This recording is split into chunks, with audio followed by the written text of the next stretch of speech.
We're coming to you live from Nevada City, California.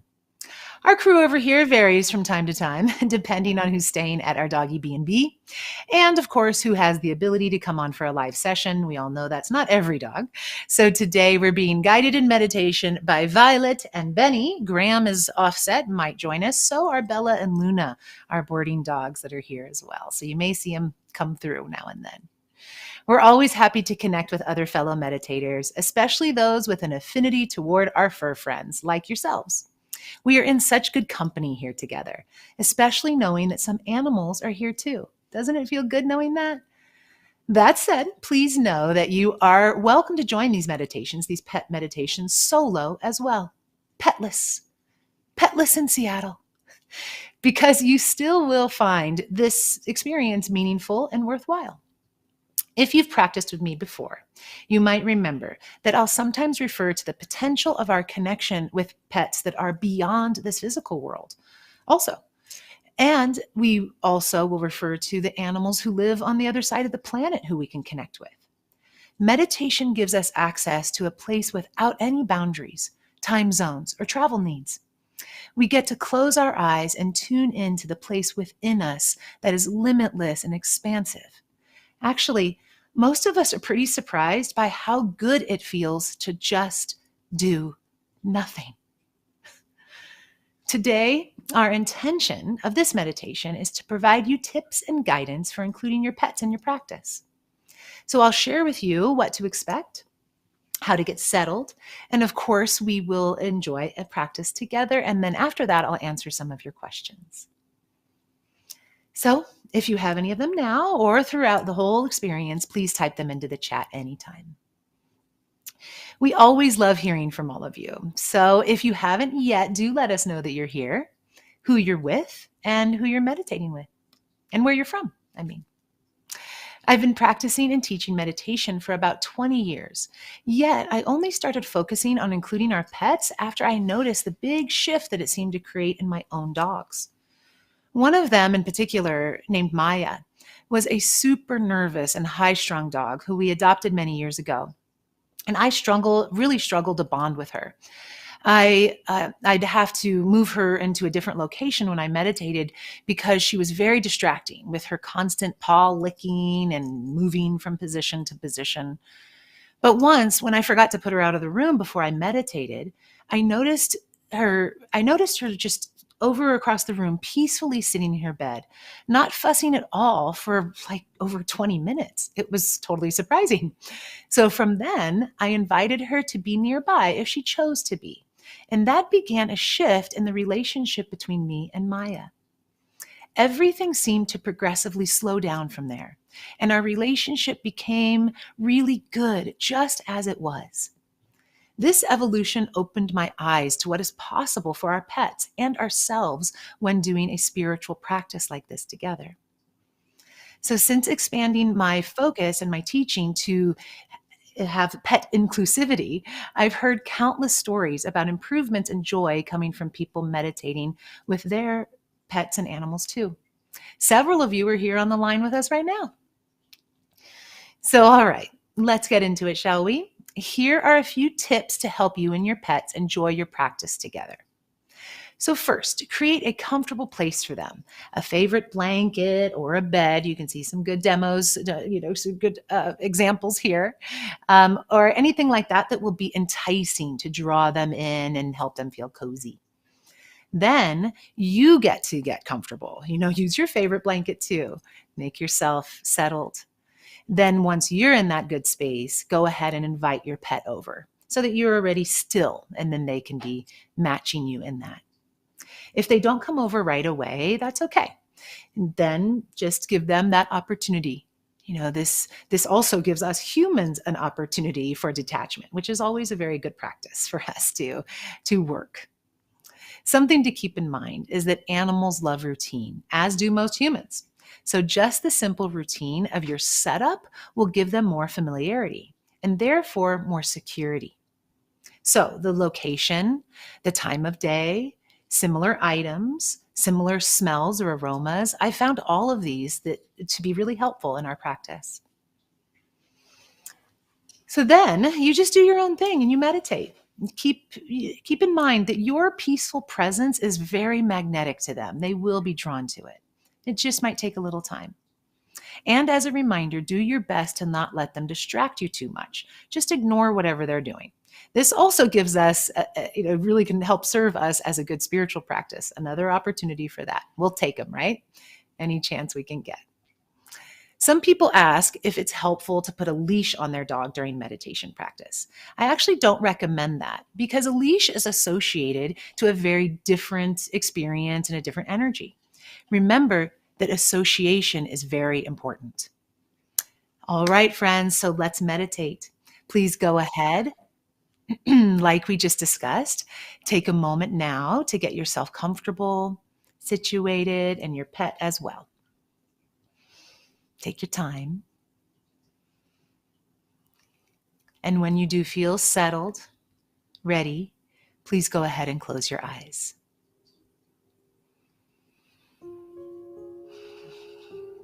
Letting your arms relax down on your lap. You can have your palms facing upward or downward. You can also have your palms folded into your lap, whatever's comfortable. Whatever allows your arms to relax, your posture to stay tall. So even if you're laying down, you'll want to just recline yourself a bit. Ideally, sitting up is a little better so that you don't associate the practice with sleeping and therefore get tired when you go to meditate. So deep, full belly breaths, as we call them in the yoga tradition, pulling the breath down into the bottom of your lungs, filling the lungs completely and slowly releasing it out. Another few long, slow, deep breaths in. And release it out.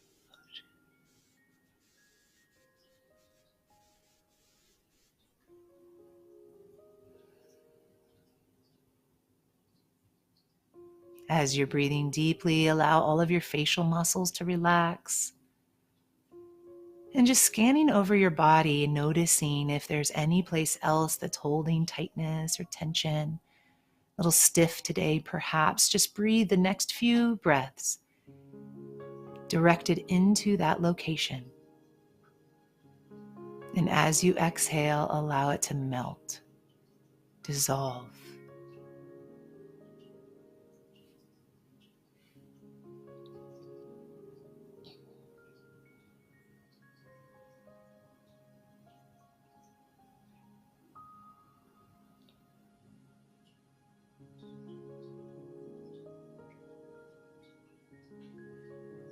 For the next few breaths now, as you breathe in deeply, at the top of the inhale, just suspend your breath there for a moment.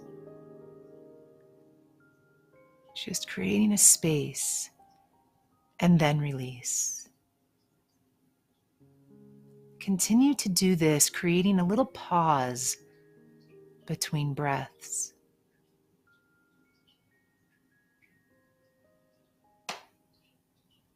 In fact, this pause between our breaths can help us to create more of a pause or a space between our thoughts.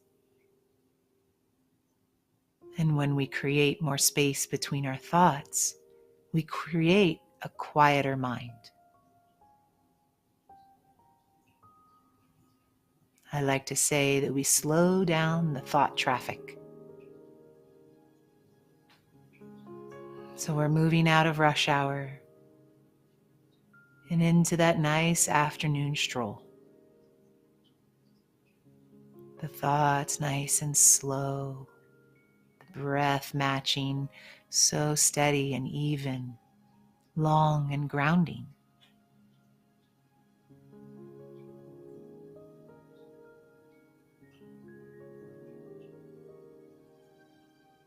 Continue on like this. If at any time that pausing becomes uncomfortable, then just let that go.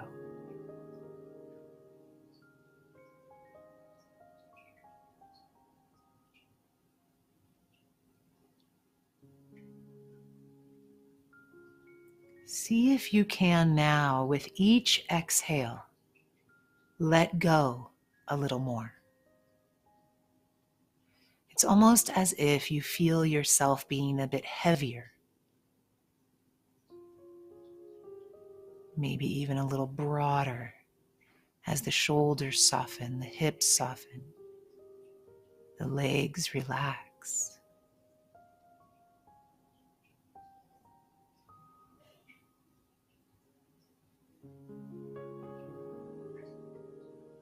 Now you can let your breath flow freely. Just continue the gentle and easy, natural in and out.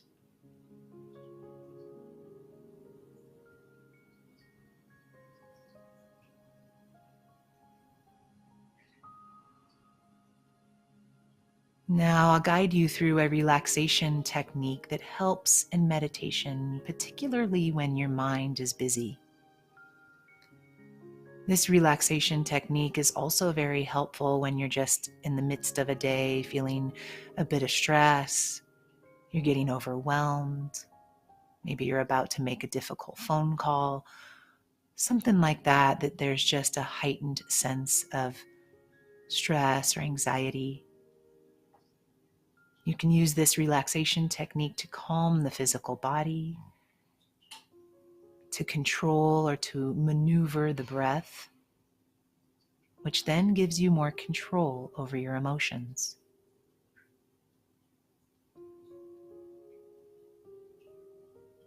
So we're going to relax from the crown of the head down to the toes, little by little.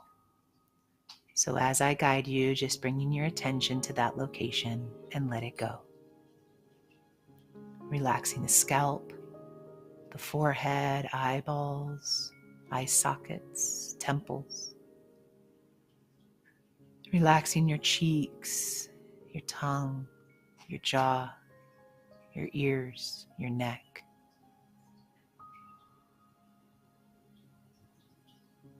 Relaxing your shoulders. Feel them drop down. Relax your chest and your belly. Even relax all your internal organs. Notice that letting go.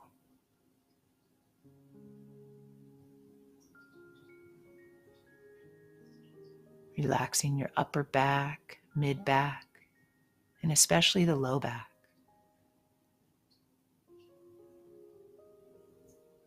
Relaxing into the hips, another area that tends to be tight. Relaxing the legs, your knees, your feet and ankles.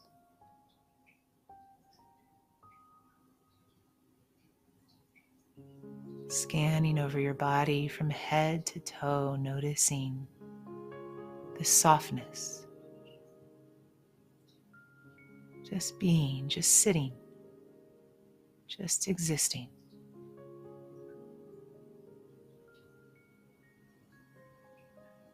Just allow your awareness to stay grounded into your physical body. Noticing as areas might tension up, tighten up. They might change a little bit. So just tune back in, especially to the areas that you hold tightness.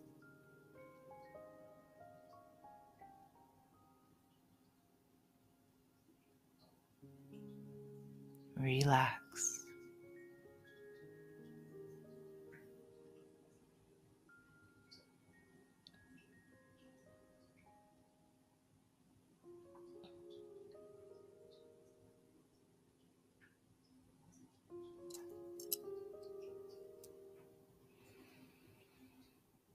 The mind naturally wanders. Of course, it will do that for all of us, no matter how much experience you have.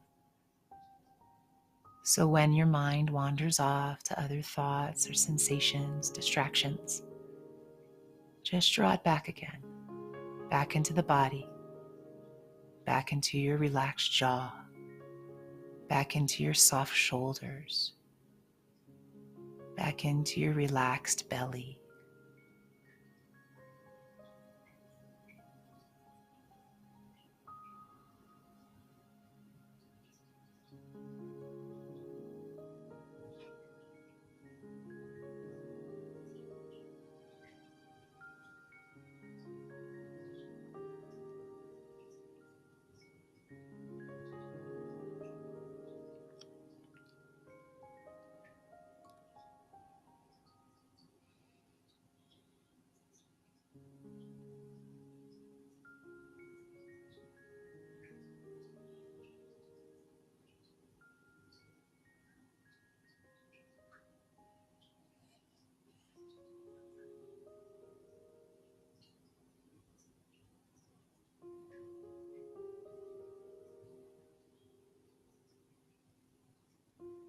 Come back into your breath.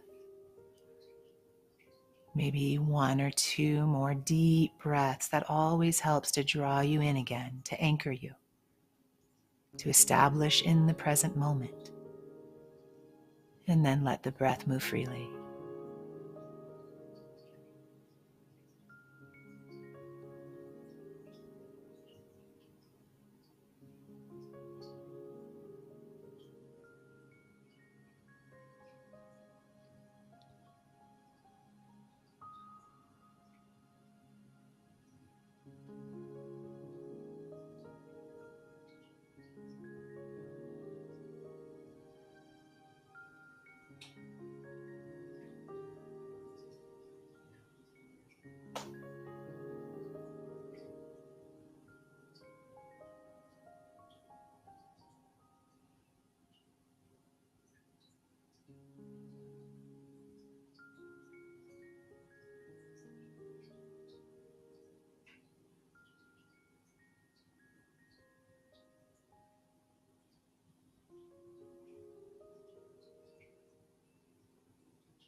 Long, slow, deep breath in and release. Another deep breath. Fill the belly, fill the lungs. Suspend the breath there for a moment, as we did. Fuel yourself up with all that fresh oxygen and release. You might notice a tingling or even a little dizziness from all that fresh oxygen being pumped through your body. But know that it's so good for us, so healing.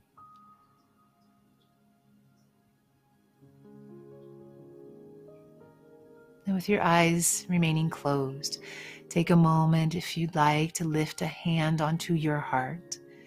Then the other hand, if it's easy to reach your pet, you can just touch them anywhere on their body, just making some physical contact if it's easy. If not, if they're not close enough, just turn that other palm upward. Feel and know your connection to them energetically right now, heart to heart. You can even imagine, no matter where they are, a movement of energy coming through their heart like an 8 or an infinity symbol. It's coming into your heart, through yours and back to theirs. In that 8 framework, or kind of that shape configuration of the infinity. Imagining this energy fluidity flowing in this space, in this shape, can really help to connect us more deeply with our animal and give us a better understanding of them. We could say it enhances our psychic abilities, our animal communication capabilities.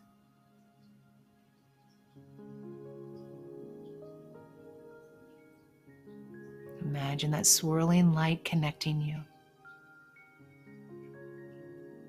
And then the light slows, the movement slows. And you draw your awareness back into your heart. Maybe the other hand touches onto your first hand on your chest. And just feeling, holding all this love that you share with your animal friend. The love that you share and give to yourself. Feel that in your heart right now.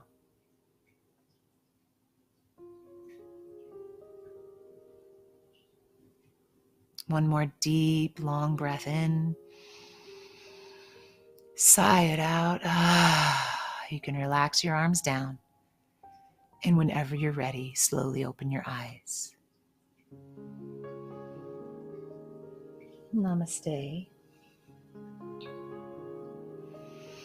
It's so good to take a moment at the end of your meditation when you come out. It's an ideal opportunity to reflect. So just right now, think for a moment.